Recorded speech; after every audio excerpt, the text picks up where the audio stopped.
Գյուրջան Կասկադ, հասանելի բնակարաններ 65 ամիս մարման ժամկետով։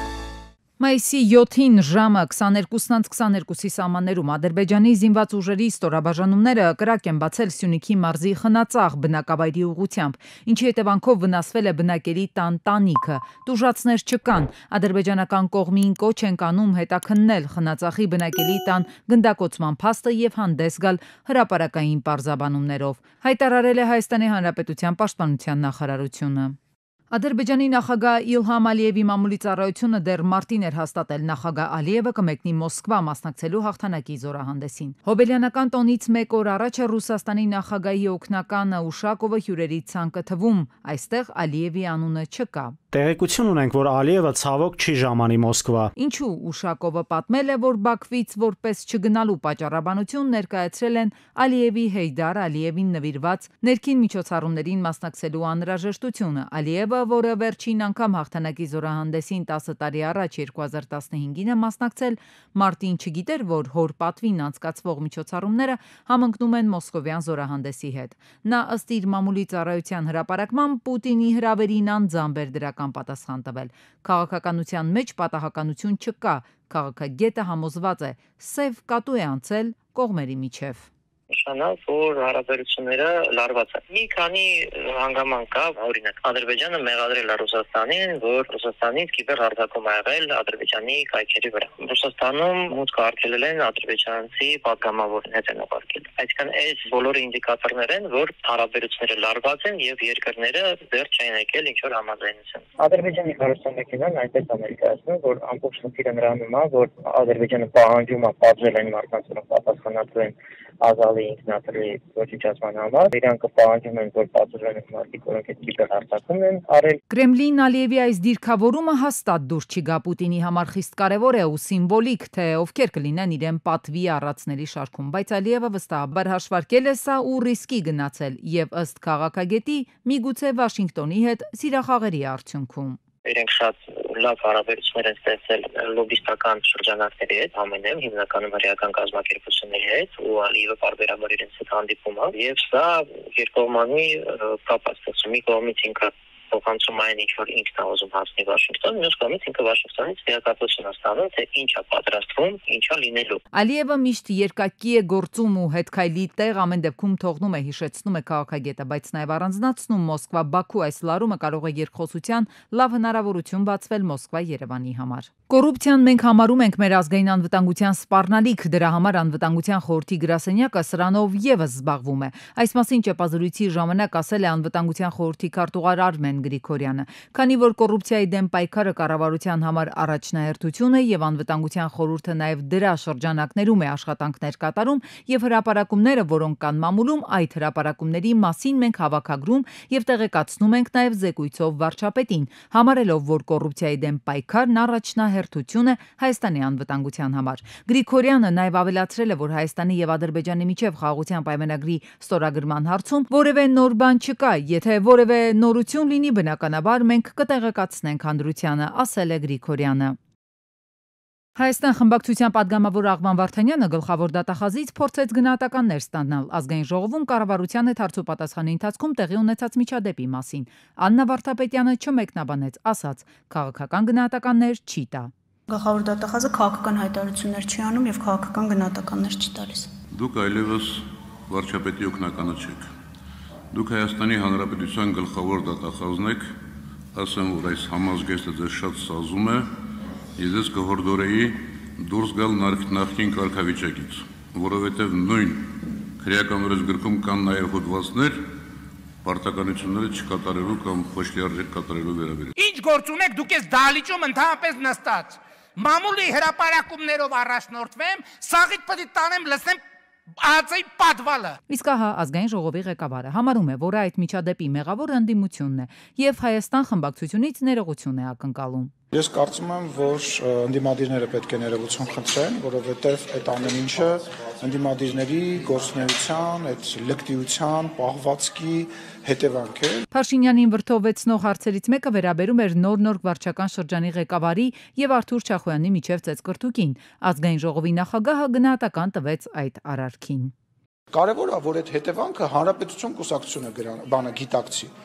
պետք է իրանք գիտակցեն, որ այդ հետևանքը լինելու է։ Եվ ահա այս համապատկերում ԿՊԱ-ականներն այնուհանդերձ վստահ են, որ հաղթելու են 2026-ի ընտրություններում։ Ավելին, Ալեն Սիմոնյանը վստահ է, որ իշխող քաղաքացիական պայմանագիր կուսակցությունը կշփվի ժողովրդի հետ եւ կստանա 50+1% ձայն։ Միանձնյա ամենայն հավանականությամբ կազմելու է իշխանություն եւ շարունակելու են բարեփոխումները, որը որ Հայաստանի Հանրապետությանը պետք է։ Ազգային ժողովի նախագահը մեկ լուր էլ հայտնեց գլխավոր դատախազը գալու է որոշ մարդկանց հետևից։ Ըստ Ալեն Սիմոնյանի կան հարուցված քրեական գործեր, պատժվողներ եւ բանտ գնացողներ կլինեն, եզրափակեց Սիմոնյանը։ Արցախյան ազատամարտի տարիներից մինչև 2005 թվականը անհայտ կորածների թիվը 1160 էր, արդեն 44-օրյա պատերազմից հետո անհայտ է եւս 195 մարդու գտնվելու վայրը։ Մինչև այսօր մեր պետությունը չունի նրանց մասին իրավակարգավորում։ Արդարադատության նախարարությունը միայն անցած մայիսին ստանձնեց օրենքի մշակման պարտականությունը, որի նախագիծն այսօր արդեն դնում է սեղանին, հստակ ամրագրելով անհայտ կորածի կարգավիճակը ու թե ինչ իրավունքներ ունեն նրա հարազատները։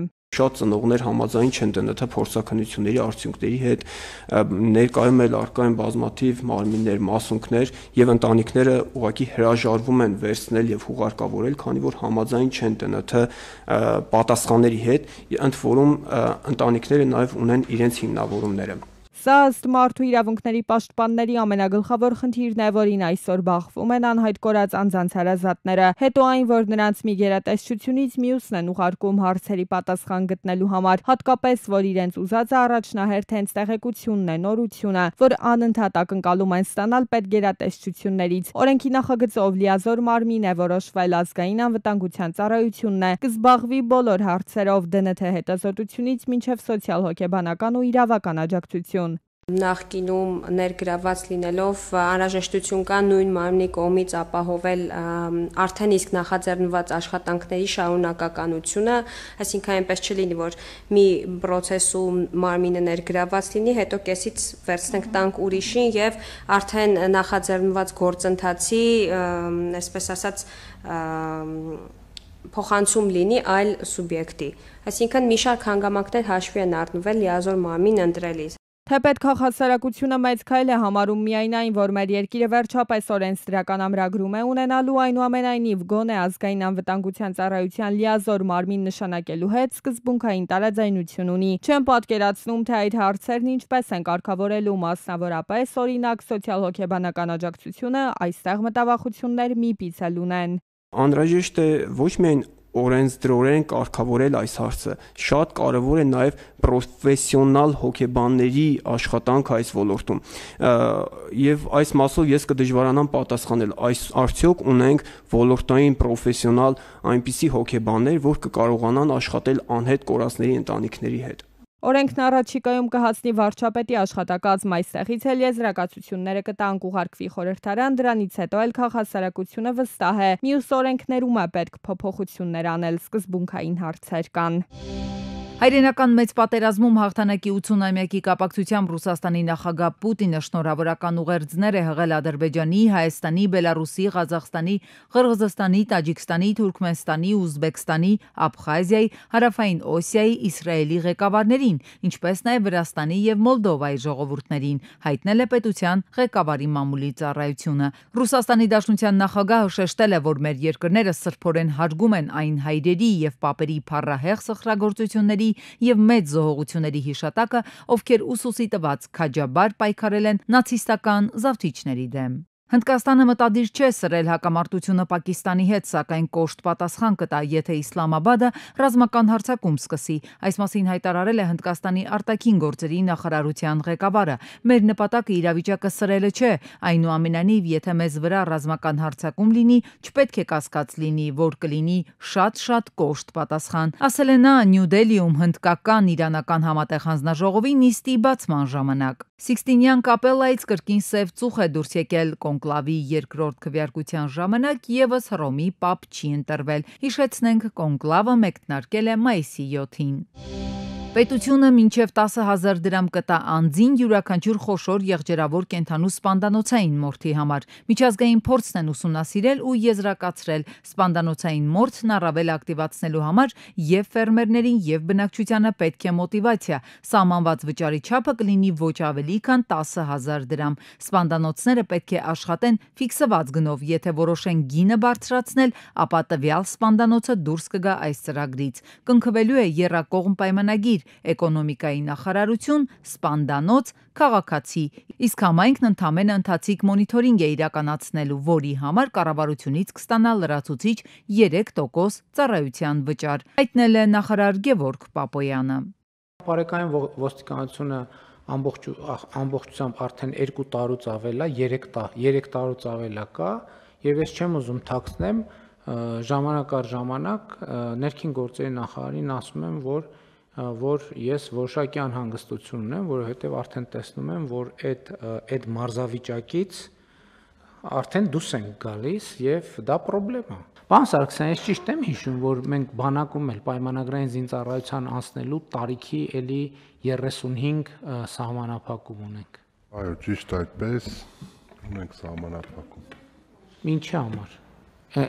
Էլի նույն պատմությունն է։ Էլի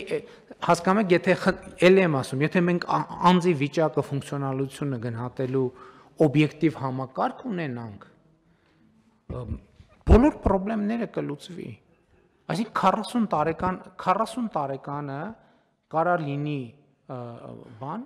մայոր, չէ՞, կարա լինի, մենք չենք արգելում, բայց չի կարա լինի պայմանագրային շարքային զինծառայող, ինչի չի կարա լինի։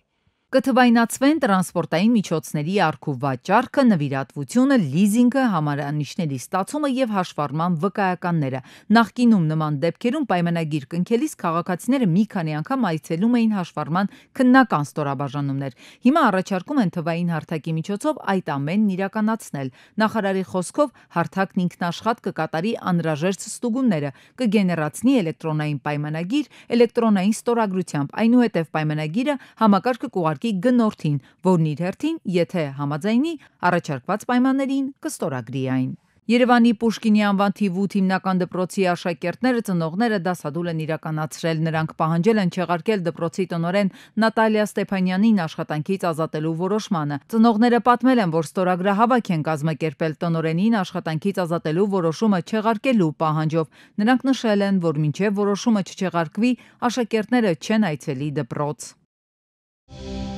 Կադրերը Վենետիկից չեն, Երևանն է, ալիքներն էլ մեծ իմաստով բնական չեն, մեքենաների շարժից են առաջանում։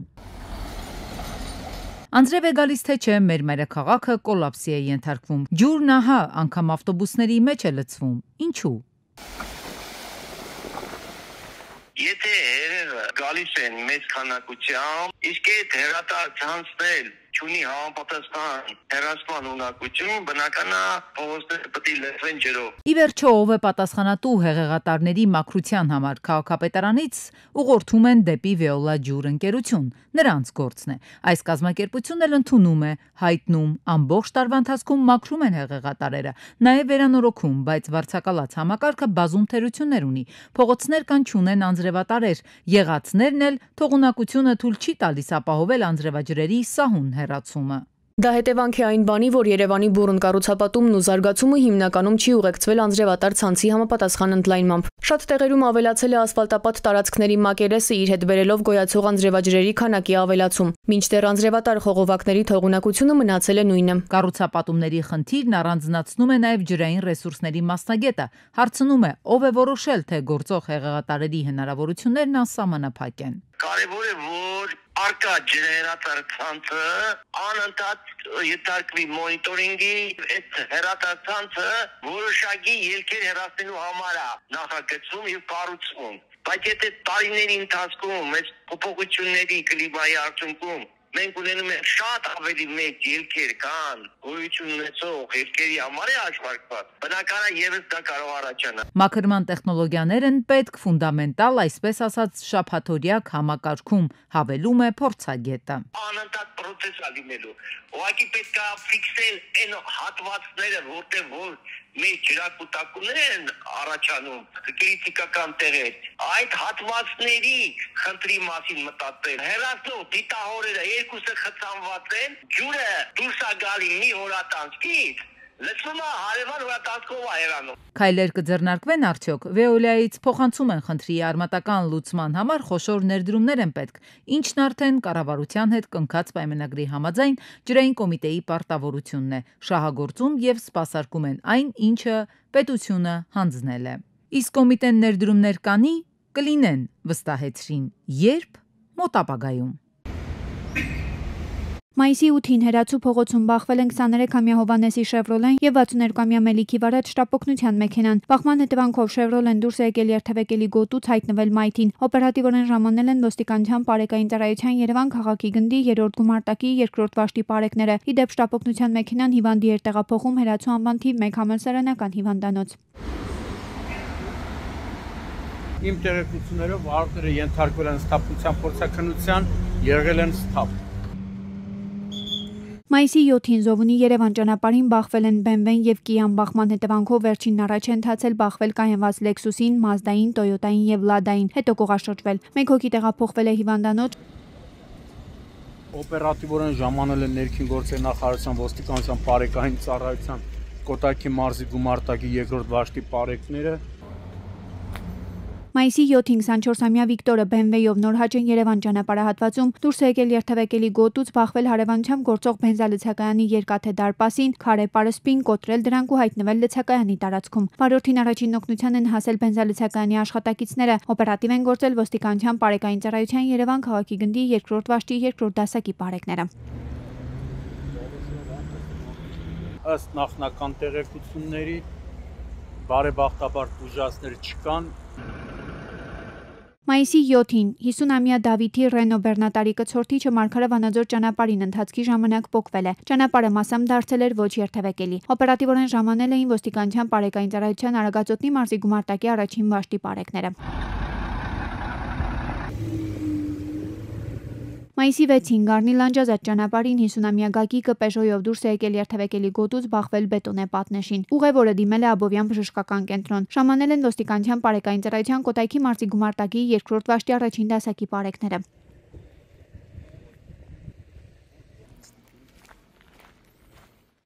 Մայիսի 7-ին Արշակունյաց 135 հասցեում Վերամբարձ կրունկ ավտոտնակը հեռացնելիս շրջվել է, ինչի հետևանքով վնասվել է բնակելի տներին մատակարարվող գազախողովակներն ու գազասյուները, կոտրվել են ծառեր։ Ժամանել են ոստիկանության Շենգավիթի բաժնի օպերատիվ խումբը, բարեկային ծառայության Երևան քաղաքի գնդի 4-րդ գումարտակի առաջին վաշտի բարեկները։ Տեղում էին նաև Գազպրոմ Արմենիա, Տրանսգազ եւ Երևանի ԳԳՄ-ի վթարաբերականգնողականի աշխատակիցները, Երևանի քաղաքապետարանի Երկհաղ լույս ընկերությանն աշխատակիցները։ Ի դեպ այս տարածքի համար է, որ երկարժամանակ բնակիչները պայքարում են, որպեսզի քարե շինություն չկառուցվի։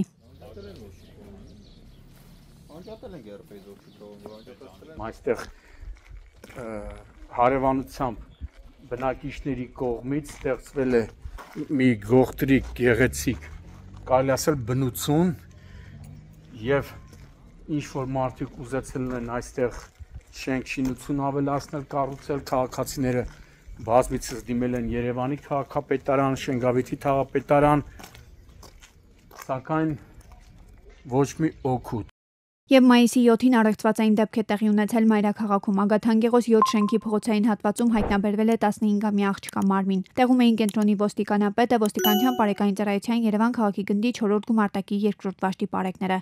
Օպերատիվորեն ժամանել են նաև Երևանի 103 շտաբօգնության բժիշկների հերթապահ խումբը, ովքեր բժիշկները արձանագրել են մահը